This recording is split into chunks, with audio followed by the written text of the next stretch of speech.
한 열흘 선진국으로 알려진 프랑스, 스위스, 이탈리아 세 나라를 나그네로 떠돌다가 돌아왔습니다. 해외 나들이를 자주 하시던 목사님들에 비하면 해외 나가니까 제가 제일 촌스럽다고 느꼈어요. 그렇지만 은혜도 있는 시간이었습니다. 30년 전에 한번 가보았던 나라들인데요. 그때 그 백인들에게 주눅들던 마음 대신 대한민국의 국격이 지난 30년 동안 많이 성장해서 백인들 앞에서도 그들의 문화 앞에서도 훨씬 당당하고 자랑스러운 발걸음으로 돌아왔습니다. 우리의 삶이 풍요로워진 덕분이겠지요.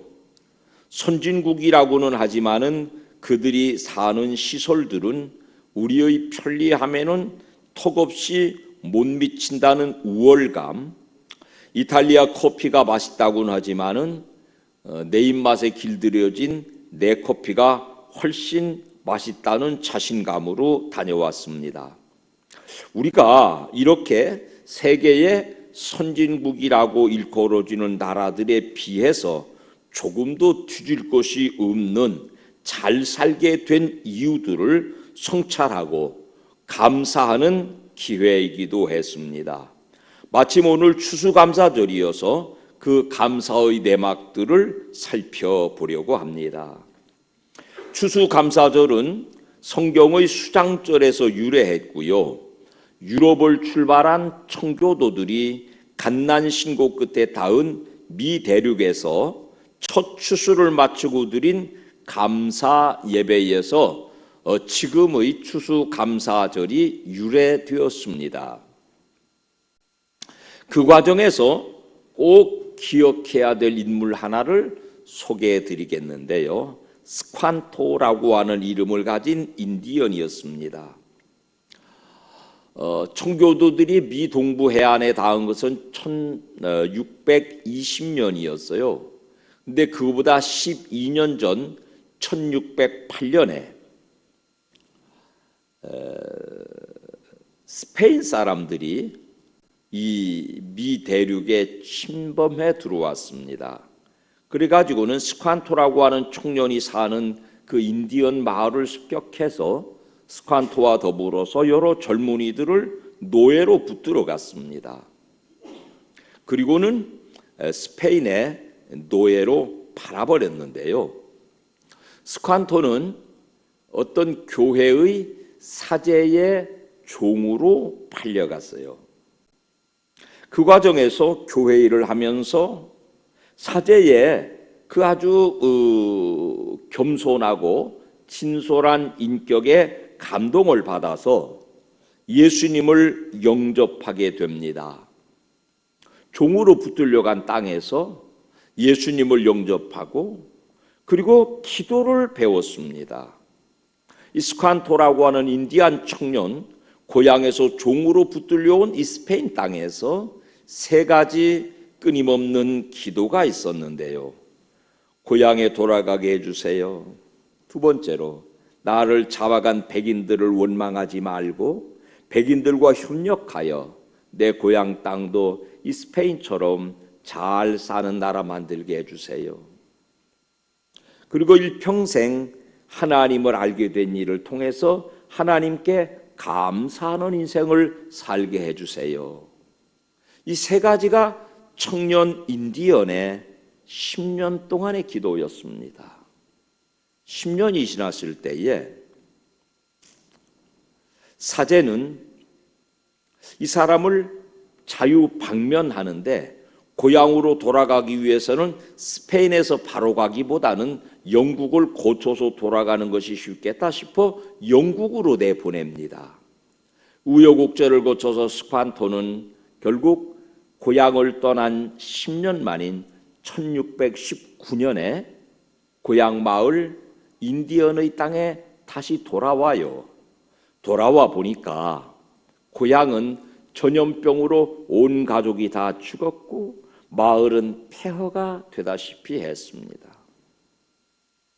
얼마 남아있지 않은 마을 사람들을 모두어서 그 땅을 개간하고 마을을 재건하기 시작했어요. 그 이듬해가 1620년이죠. 청교도들이 메이플라워호를 타고 미국 동부 해안 스칸톤의 마을에 도착하는 해였습니다. 스칸톤은 10년 스페인 생활을 통해서 유창한 영어를 구사할 수 있게 되었습니다. 그 땅에 얼어 죽다가 겨우 남은 청교도들이 도달했을 때 유창한 영어로 스칸토라는 청년이 그들을 영접해 드렸습니다. 그들의 정착을 도왔습니다. 그 청교도 중에 목사님 계셨는데 브래포드라는 목사님은 스칸토는 하나님이 우리의 유익을 위하여 준비해 놓으신 특별한 도구였다. 옥수수를 심는 법, 낚시하는 법, 땅을 개간하는 법을 우리에게 가르쳐 주었다. 죽을 때까지 우리 곁을 떠나지 않고 친구가 되어서 우리의 인도자가 되어 주었다라고 기록을 남겼습니다. 청교도들과 스칸토와 그 스칸토 친구 인디언들이 함께 어우러져서 추수를 마치고 칠면조를 잡아서 더불어 식탁에 앉아 감사의 기도를 드리며 지낸 것이 추수 감사절의 효시라고 하겠습니다. 세월이 많이 지나서 이 스칸토라는 청년이 노년이 되어서 죽어갈 무렵에 브래포드 목사님에게 두 가지를 부탁합니다. 아름다운 땅을 갖고 달라는 부탁. 하나님께서 내 기도를 모두 들어주신 것에 대한 감사의 고백과 함께 이 땅을 축복해 주소서라는 마지막 기도를 남기고 영면에 들었습니다. 요즘의 미국 교회는 그런 스칸토에 관한 역사를 들추어내고 그를 기억하자는 운동이 일고 있답니다. 건국 과정에서 결정적인 도움을 받은 한 사람, 스칸토의 은혜를 되새기지 않는다면 그들은 치료받았으나 치료받은 은혜를 감사하지 않는 9 문둥병자와 다름없을 것입니다. 사랑하는 여러분, 오늘 우리는 어떨까요? 우리 자신을 돌아보는 시간이 되기를 바랍니다. 소풍 가서 보물찾기 해보셨죠? 선생님께서 보물 숨기실 때 제자들더러 찾아내라는 목적으로 숨기지 아예 숨길 뜻은 아니지 않습니까?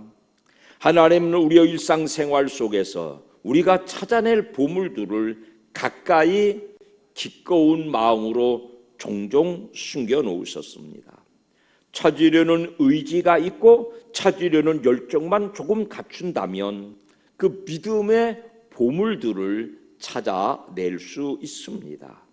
우리의 삶의 주변에, 인생 가운데, 가정 가운데, 교회 생활 가운데, 사랑하는 성도들과 교제 가운데 하나님이 숨겨놓으신 수도 없는 보물들이 숨겨져 있으니 그 길을 더듬어서 찾아내시기를 주님의 이름으로 축원합니다. 그 보물들을 찾아내는 첫 번째 안내자는 믿음이라고 일러드리겠습니다. 불치의 나병에 붙들려서 한평생 절망으로 살던 10명의 문둥병자가 있었더랍니다. 절망이고 죽음이죠. 문둥병이라는 것은 그때나 지금이나 불치병이에요. 자, 그런데 오늘 우리가 읽은 본문 13절을 읽어보겠습니다. 시작. 소리 높여 이르되 예수 선생이여 우리를 불쌍히 여기소서. 예수 선생이라는 분이 우리를 고칠 수 있을 거라고 하는 믿음이 있었기 때문에 한 입으로 믿음의 기도를 드렸습니다. 예수님께서 믿고 제사장한테 가서 내 몸을 보여봐. 제사장한테 간다는 것은 상당한 위험도 동반하거든요. 제사장이 너 아직 안 나왔어 그러면은 감금되다시피 추방돼야 된다고요. 그런 위험을 무릅쓰고 제사장에게 몸을 보이러 갔다는 것도 믿음이 있어야 할 수 있는 일이라고요. 최소한의 믿음이 있어야 드릴 수 있는 신앙적 실천들을 보여주고 있습니다. 그런 믿음들을 통하여서 그들은 인생 동안 그들을 괴롭혀왔던 나병으로부터 병고침을 받은 것이에요. 지금도 교회 안에는 믿음으로 불치의 질병, 죄의 질병, 영원한 멸망의 질병을 고침받은 사람들이 모입니다. 그런데 더 많은 사람들에게 있어 이 믿음이, 니체가 그런 말을 남겼는데요, 지팡이에 불과해요. 내 걸음이 불완전하고 내 육신이 불완전할 때는 지팡이가 필요해서 지팡이를 짚고 걷습니다. 두 다리로 서게 되면, 병고침 받게 되면 더 이상 지팡이가 필요 없어 내던져 버린다고요. 그래서 니체는 기독교인들의 신앙이 지팡이에 불과하다, 그런 비아냥을 남겼는데요, 필요할 때 의지하다가 건강해지면 버리는 지팡이처럼 필요할 때 예수 의지하다가 적당하면 예수 버리는 믿음이 아니시기를 주님의 이름으로 축원합니다. 성경에는 10사람 중에 단 한 사람만 그 믿음을 가졌더래요. 나머지 9사람은 내 문둥병을 고치는 지팡이로 예수를 잠시 사용했다가 문둥병 고침 받으니까 가차없이 예수를 던져버리는 믿음이었다, 그런 암중모색의 설명을 덧붙이고 있는 것입니다. 그 한 사람은 그 병고침 받은 믿음의 예수 그리스도를 끝까지 붙들어서 예수 그리스도를 평생의 지팡이로, 평생에 의지하는 보물로 발견한 것이 옳습니다. 우리의 믿음은 단순히 영혼을 구원하는, 단순히 영혼의 문둥병을 고치는 믿음이 아니라 일평생 예수 그리스도를 지팡이로 삼고 살아가는 그 믿음으로 발견되시기를 예수님 이름으로 축원합니다. 두 번째는요, 더 중요한 보물은 감사라는 지도를 통해서 찾아낼 수 있습니다. 15절과 16절을 같이 읽지요. 시작. 그 중의 한 사람이 자기가 나온 것을 보고 큰 소리로 하나님께 영광을 돌리며 돌아와 예수의 발 아래 엎드려 감사하니 그는 사마리아 사람이라. 예수님 발 아래 엎드리는 것을 예배라고 합니다. 그는 그 감사의 예배를 통해서 19절 말씀 시작. 그에게 이르시되 일어나 가라, 네 믿음이 너를 구원하였느니라. 구원에 다다랐습니다. 신앙의 보물은 감사의 예배에 숨겨져 있습니다. 올바른 예배자가 되기 전에 하나님의 사람 될 수 없습니다. 예배는 최고의 가치를 올려드린다는 뜻이에요. 시간의 경쟁에서 이겨야 예배할 수 있습니다. 우선순위의 경쟁에서 최우선순위를 두어야 예배자가 될 수 있습니다. 그래야 그 안에 숨겨 가진 진정한 신앙의 보물을 쟁취할 수 있습니다. 사랑하는 여러분의 예배의 질과 사랑하는 여러분의 예배의 양이 절대적인 것 되어서 예배를 통해서 신앙의 보물들을 마음껏 누리고 발견하고 사시기를 주님의 이름으로 축원합니다. 선진국이라고 일컬어지는 유럽에 뒤지지 않는 오늘의 대한민국은 우리 믿음의 선진들이 정성으로 예배 드린 열매 옳습니다. 우리의 신앙의 선진들은 주일을 사모했습니다. 일주일 동안 주일을 준비합니다. 옷이 그렇게 흔하지 않을 때 주일에 예배당 갈 때 입어야 될 옷을 따로 구별하고 손질하는 모습을 생생하게 기억합니다. 주일에 아버지 앞에 가서 연보 드려야 될 돈은 세상의 돈에서 따로 구별해서 정성껏 예배를 준비했습니다. 적어도 예배드리기 30분 전에는 미리 예배에 와서 기도로 말씀을 읽으며 예배를 준비해 왔습니다. 공예배라는 시간을 정해놓고 빠지면은 죄 짓는 걸로 알았습니다. 새벽마다 빠지지 않고 정성 들여 예배했습니다. 그런 예배들을 통해서 오늘의 대한민국을 누리고 있는 것입니다. 이 시대에도 그 예배가 살아야 심령이 살고, 그 예배가 살아야 교회가 살고, 그 예배가 살아나야 가정이 살아나고, 나라와 미래와 우리의 후손들이 여전히 보물찾기, 예배라는 보물을 찾아낼 증거가 될 것이니, 예배의 최고의 가치를 드리는 이 감사의 절기들이 되시기를 주님의 이름으로 축원합니다.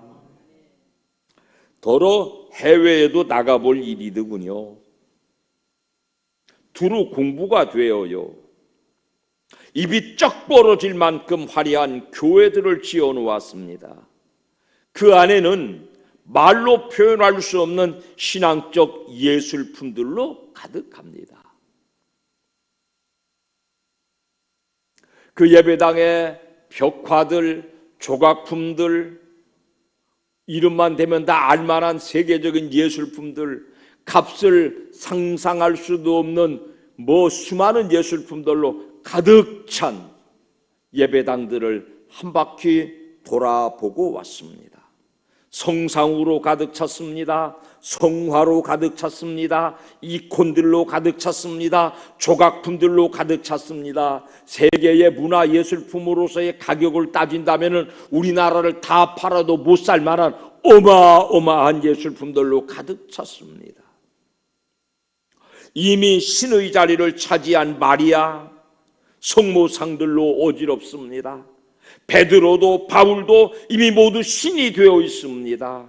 황제들도 장군들도 그 이름을 붙인 예배당들을 막 하늘 높은 줄 모르게 지어놓았더군요. 그러나 어디에도 가난한 이들의 친구, 제자들의 발을 씻기신 구원자 예수님의 단정하고 초라한 삶의 모습은 찾아볼 수가 없었습니다. 흔적도 없이 사라졌습니다. 다만 화려하고, 다만 웅장하고, 다만 사람의 이름을 드높이기 위한 장치들로만 가득한 것을 보고 돌아왔습니다. 설명은 드릴 수 있습니다. 그 당시는 대부분이 문맹자들이거든요. 문맹자 시대였기 때문에 성경을 그림이나 형상이나 이콘 같은 언어가 아닌 어떤 표현으로 성경을 가르쳐주기 위해서 그런 예술품들이 발달했다는 것이에요. 시스틴 성당이라고 하는 곳에 천장벽화를 알고 계시지 않습니까? 천지창조로부터 시작된 그 어마어마한 그림이 왜 그려졌을까요? 하니까 성경을 모르는 사람들에게 성경을 가르치기 위해서 그렸더라, 그렇게 설명됩니다. 그들이 만든 종교는 결국 거대한 폐허로 전락되고 건물만 남았습니다. 그들에게 속은 민중은 죄를 사하기 위하여서 돈을 바쳐야 했습니다. 그 가짜 신앙의 결말은 그 땅에 참으로 예수님을 예배하는 사람이 없는 쭉정이 종교로 전락되었습니다. 종교적인 직업인 외에는 아무도 그 예배당 안에서 예배자 찾기가 어렵습니다. 문화재로 전락되고 말았습니다. 틀림없이 예수님이 책망하셨을 예루살렘의 화려한 성전과 거기에 입속 밝히는 당국자들과 장사꾼들의 모습이 겹쳐졌습니다. 역사는 다 왜곡됐습니다. 역사는 전부 장사꾼들의 장사 수단으로 변질되고 말았습니다. 다행히 대한민국에 전해진 복음은 개혁된 신앙의 복음이었습니다.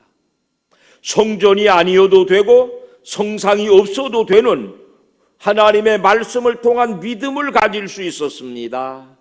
고맙게도 세종대왕께서 우리가 쓸 수 있는 쉬운 한글을 만들어 주셨습니다.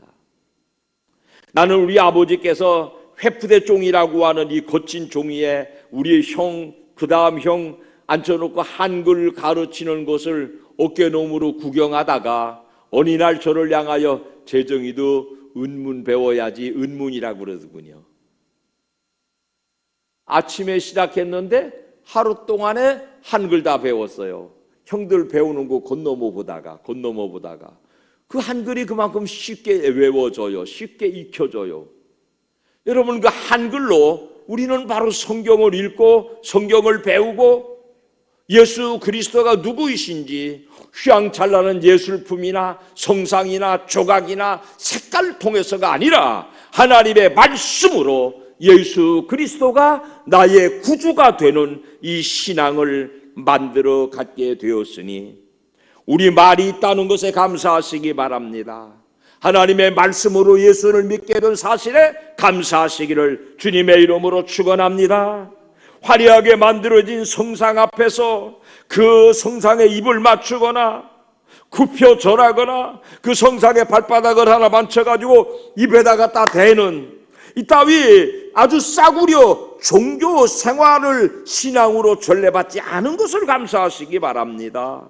마리아나 성인을 숭배하지 않는 신앙인 것을 감사하시기 바랍니다. 마음껏 성경을 공부할 수 있고 아무리 바빠도 정한 시간에 예배하는 신앙, 새벽마다 기도하는 신앙생활을 우리 선조들이 우리에게 이어준 것에 감사하시기를 주님의 이름으로 축원합니다. 그 화려한 폐허의 도시에서는 꿈도 꿀 수 없는 신앙이에요. 이 신앙을 전해받고 교회와 나라와 민족을 이루어 왔습니다. 세계 도처에 그런 교회들을 세워나가고 있습니다. 이 복음이라는 보물이 우리 교회 안에 들어 있습니다. 잘 보존하고 더 많은 열매로 30배로 60배로 100배로 결실하여서 온 세상에 전파해 주는 일을 우리가 사명으로 맡았으니 이 추수감사절에 우리가 참 보존해야 될 최고의 가치인 신앙을 물려받았다는 사실, 그것을 전해주는 사명을 맡았다는 이 추수꾼으로서의 감사가 고백되시기를 주님의 이름으로 축원합니다. 이 추수감사절에 우리에게 하나님의 말씀을 전해주신 것, 우리에게 하나님의 말씀을 쉽게 읽을 수 있는 우리 글, 우리 말이 있다는 것, 하나님의 말씀을 내가 직접 읽고 예수 그리스도를 말씀 안에 만날 수 있는 이 오롯한 신앙을 전달받았다는 것을 가슴 벅차게 감사하시기를, 그리고 이 아름다운 신앙을 우리의 다음 세대들에게 고스란히 물려주어서 우리의 신앙이 로마처럼 폐허로 남지 않도록 영원히 보존되시기를 주님의 이름으로 축원합니다. 축원합니다.